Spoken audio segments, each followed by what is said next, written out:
Another incident on Russian airlines. The Moscow-Omsk flight turned into a real action movie for the passengers. Moscow is cut off and blocked. The residents of the capital are in a panic. Recep Erdogan is furious. Iran continues to get on his nerves. Tehran launched 3 ballistic missiles at a NATO airbase in Turkey. There are dozens of nuclear warheads at the base. Following in his father's footsteps, or is there another one? Or is this about everyone? A strike on Iran's second leader in 2 weeks. The secret weapon of the Ukrainian armed forces. Humanoid robots against the army of occupiers. Putin has become a laughingstock worldwide, and no one is afraid of his soldiers anymore. Sweden attacked a Russian vessel in the Baltic Sea. A scandal in the not-so-noble family, with a price tag of 8 billion. More money was stolen during the construction of Alina Kabaeva's gymnastics center than the Dutch was originally planned to be allocated for it. Putin is furious. Who offended his mistress? And the cunning Americans have engineered a fungus that could take control of the minds of everyone on the planet. Confession of the victim. Hello everyone, my name is Fedor Shalenko, and now we will discuss with you all the most important and resonant things. What people are talking about in the world, in Ukraine, and of course beyond the curb of civilization. About everything that is trending. Let's go. Secret weapon of the Ukrainian armed forces. Humanoid robots have entered the battlefield against the army of occupiers. Solovyov's worst nightmare has come true. The company foundation has delivered several Phantom Mark I soldier robots to the Ukrainian military. They are to undergo tests to assess their capabilities in combat conditions. Humanoid machines will carry out reconnaissance and other tasks, as well as provide support to soldiers on the front line. When I see things like this, the hair left on my head stands on end like smoke. In a comment to the media, one of the company's owners stated that the robots look like humanoid soldiers with artificial intelligence. The body is made of black steel, and the face is covered by a tinted glass visor. In addition, the robots delivered to Ukraine have a thermal signature similar to that of a human, which can confuse those holding their positions. The Russian occupiers... Let me remind you that earlier, the prospect of supplying Ukraine with new modern robots caused hysteria in the marshal of Putin's propaganda. Vladimir Solovyov. Now. Well, I'll say it anyway. It's a terrifying thought. Elon Musk. He has dedicated 2 Tesla factories to the production of humanoid robots, which, apparently, are ending up on the battlefield in the shortest possible time. Elon Musk says that by 2040, there will be more robots than people. He believes there will be 10 billion. How much do you think one robot costs? He says $20,000. Moscow is cut off and blockaded. A digital gulag has descended upon the Russian capital. Muscovites are getting acquainted with a new reality. When they leave their homes and go outside, they lose access to the internet.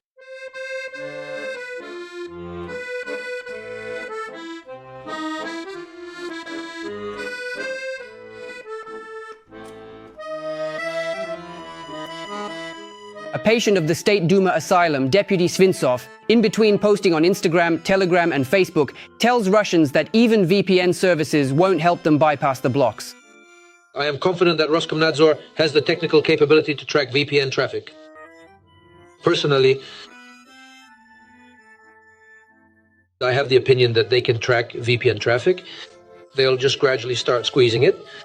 And your Telegram will be the same way. It'll lag even through a VPN. That's all there is to it. So if anyone thinks, yeah, now everyone will just switch to VPNs, even 5-year-old kids will have VPNs, yes, they will, but nothing will actually work.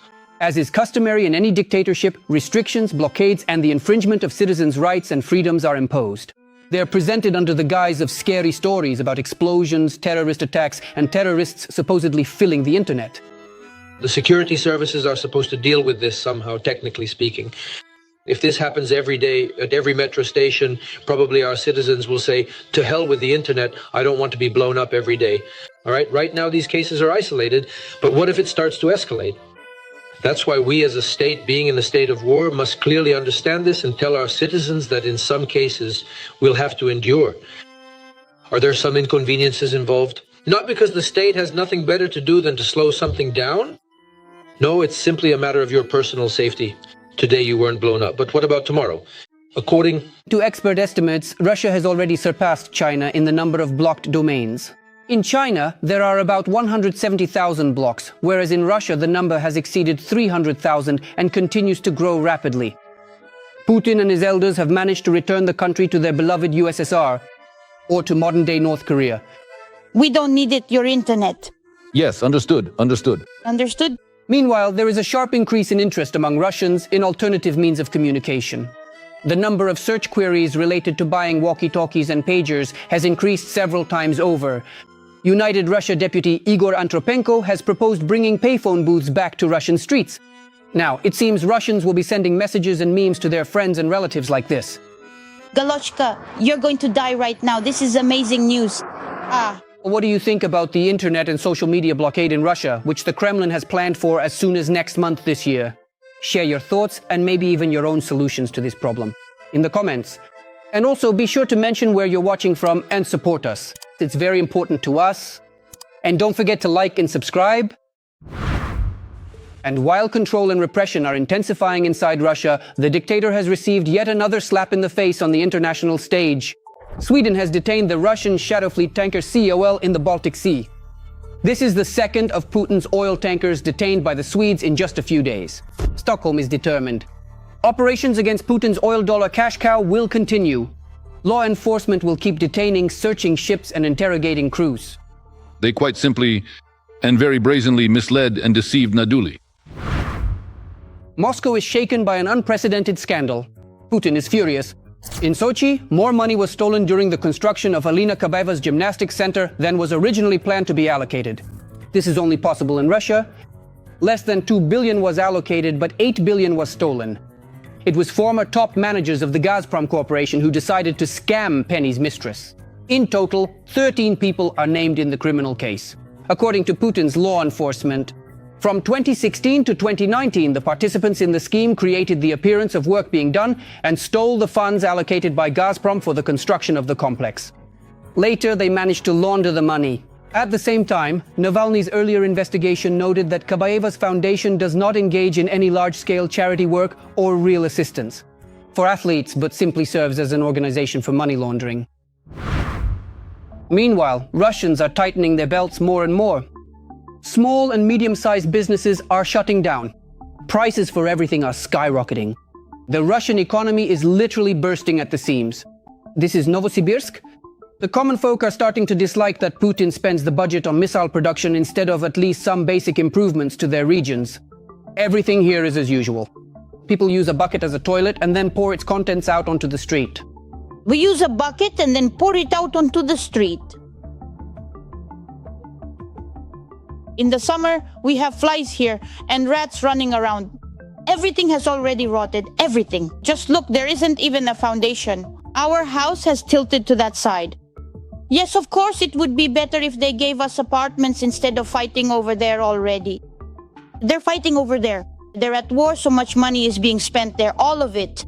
And here we are suffering like this, struggling in these kinds of houses. We have children too, you know, But for the Moscow elite, everything is just perfect.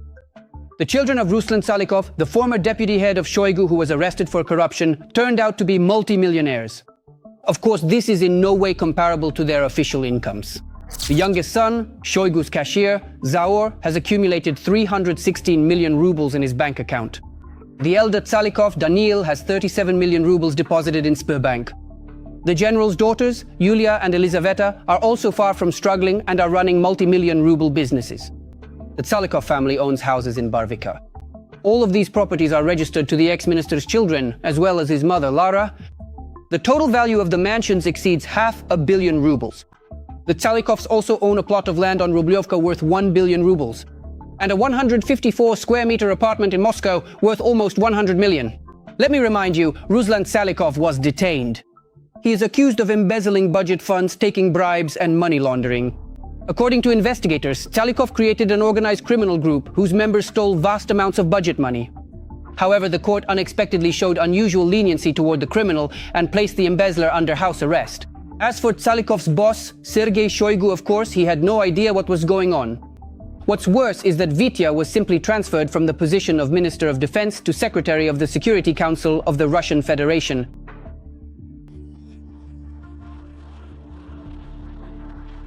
Why aren't you laughing?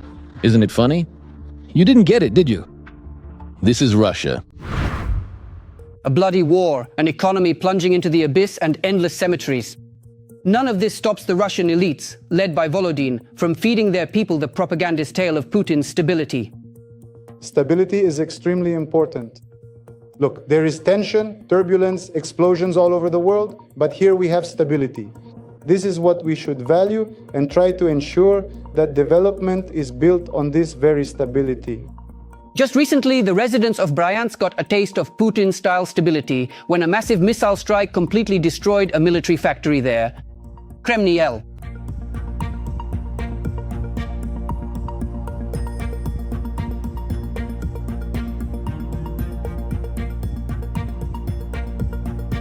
By the way, speaking of Bryansk, there's a lot of discussion online about an interview with Oleg Dantsev, the general director of the Bryansk enterprise, who talked about the severe consequences for the Russian military-industrial complex if the factory were to suddenly disappear. Today, we are the second largest microelectronics enterprise in Russia by volume. It's important to understand that if we were to suddenly disappear today, a whole range of military products at various enterprises would be affected. Another incident on Russian airlines. The Moscow-Omsk flight turned into a real action movie for the passengers. Even Tarantino would be nervously smoking on the sidelines. The aviation adventures of Russians continue. The Oscar for Best Dialogues could go to the Moscow-Omsk flight. That's where a tired shift worker, who hadn't been home for 3 months, settled in with a bottle of whiskey. After drinking, the showman started causing trouble and picking fights with other passengers. In the end, the flight attendants grabbed the troublemaker and tied him up with tape right in his seat, where they held him until landing and the arrival of the police. They really have no empathy over there. The man was simply tired and wanted to rest. Now, though, he'll get to rest even longer than he planned.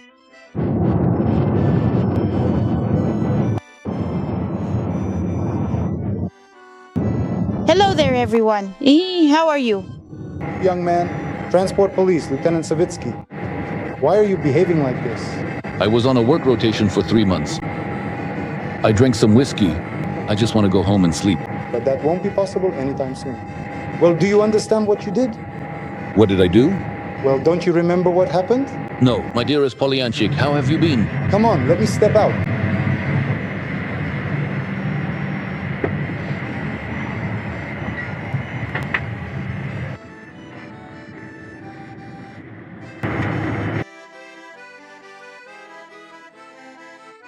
So I was flying from Moscow to Omsk?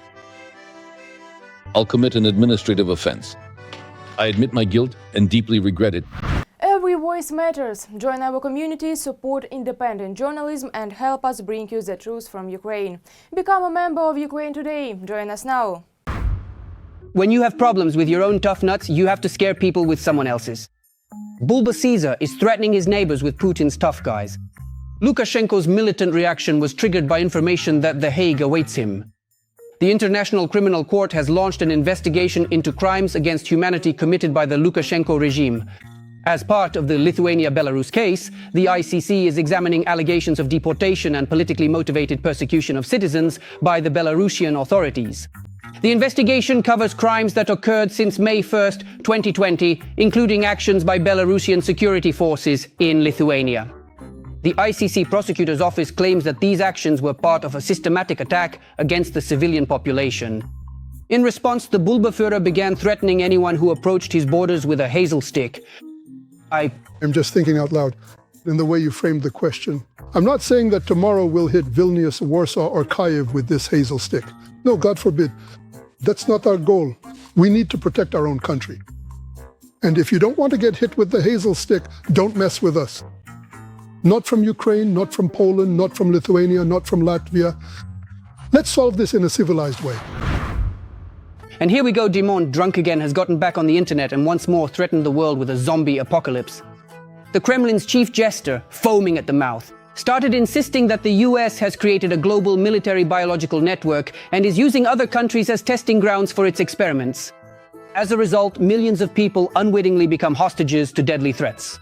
Medvedev's brain, inflamed by the green serpent, came to the conclusion that the cunning Yankees are capable of creating a fungus that could take control of the minds of everyone on the planet. Am I the only one who thinks that Medvedev's own mind has already definitely been affected by this fungus? Recep Erdogan is furious. Iran continues to get on his nerves. Tehran launched 3 ballistic missiles at a NATO airbase in Incirlik, in Turkey. The missiles traveled over 800 kilometers. Local residents filmed the missile's flight.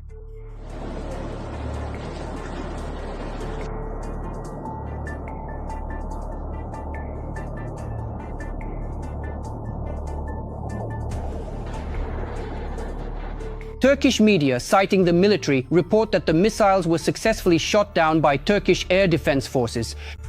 The target of the strike was in Incirlik. This is an air base in western Turkey that hosts NATO troops, including those from the US, Spain, and Poland, as well as other Middle Eastern countries, in accordance with bilateral agreements signed with Ankara. But what's most interesting is that the base houses between 20 and 50 nuclear warheads. The newly appointed leader of Iran is in a coma. Ayat Ali had his legs amputated as a result of a US airstrike. According to the British tabloid The Sun, the 56-year-old son of the slain Ayat Ali Khamenei lost at least one leg and also suffered serious injuries to his stomach or liver.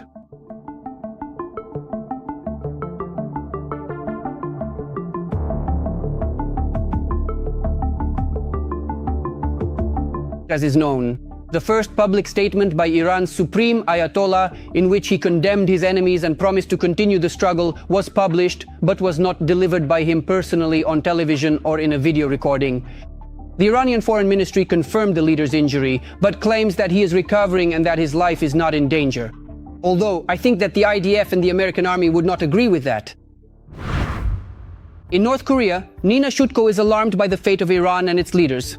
Therefore, Agent 2.0 Kim Jong-un has stepped up demonstrations of North Korea's military power, military PR for himself, and even for his daughter and heir. In the past few days, the dictator visited facilities where nuclear weapons are stored, then tested new cruise missiles, and afterwards tried out new pistols and rifles at one of the shooting ranges.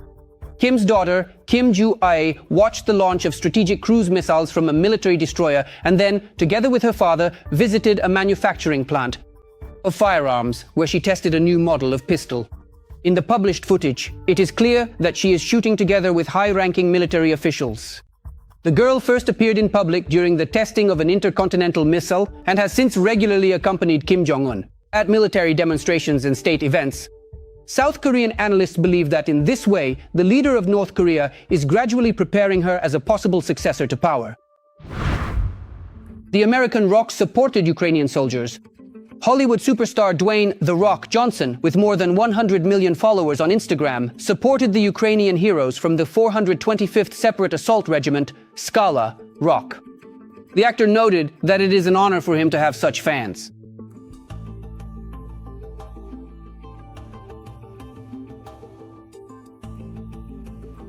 I am well aware that you command your brave soldiers, and I am sending you all my strength and unwavering support. I am truly sorry that this heavy burden has fallen to your fate, but you were born to lead simply because your name is The Rock.